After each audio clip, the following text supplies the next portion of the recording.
परम पिता परमात्मा पूर्ण ब्रह्म सर्व सृष्टि रचनहार कबीर परमेश्वर जी की असीम कृपा से आप सभी पुण्यात्माएं सत्संग श्रवण कर रहे हैं। परमात्मा कबीर जी हम काल जाल में फंसे हुए सभी प्राणियों के इस दुख को जानकर समझकर अपने सतलोक से चलकर के यहाँ आते हैं और हमारे अज्ञान को समाप्त करते हैं।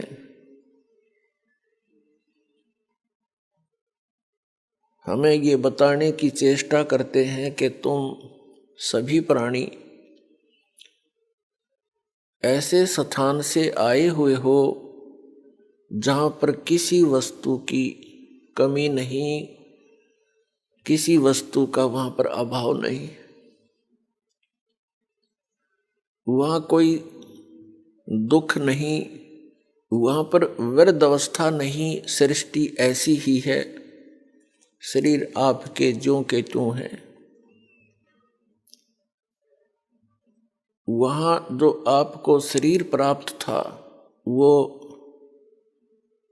सभी रोग रहित, व्यर्थ अवस्था उसमें नहीं होती,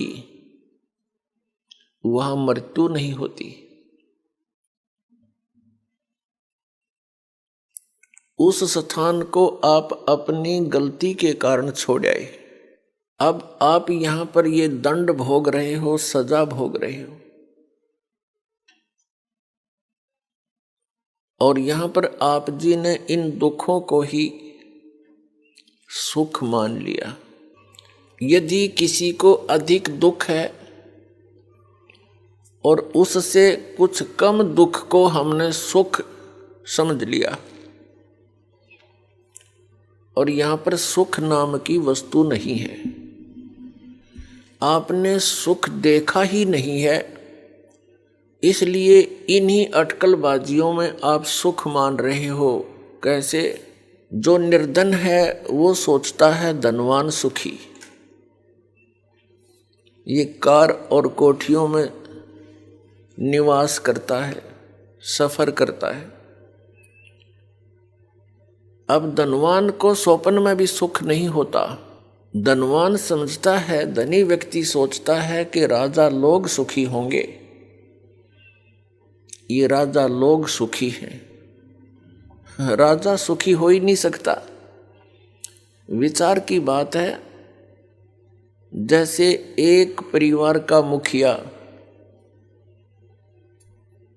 अपने 4-5 सदस्यों की व्यवस्था में कितनी टेंशन लिए फिरता है। किसी को बीमारी है, किसी का विवाह नहीं हुआ, किसी का विवाह हो गया तो बालक नहीं, और 100 समस्याएं उसकी जान को बनी रहती हैं। राजा एक बहुत बड़े अक्षेत्र का मुखिया होता है। इससे खूब आसानी से अंदाजा लगाया जा सकता है वो कितना सुखी हो सकता है। स्वप्न में भी सुख नहीं उस व्यक्ति को जो राजा बना हुआ है। ठीक है, अपनी घूटी सूटी लाकर रात काट लेता होगा, घंटे 2 घंटे पड़ जा पी कर शराब, सुख नहीं है।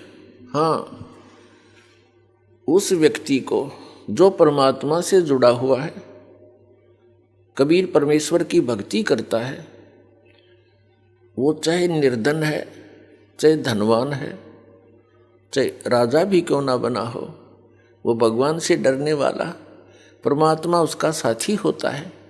उसके ऊपर आने वाली आपदाओं को तुरंत निवारण करता है, क्योंकि कबीर परमात्मा वो सुख सागर है जो अपने बच्चों का दुख देख नहीं सकते।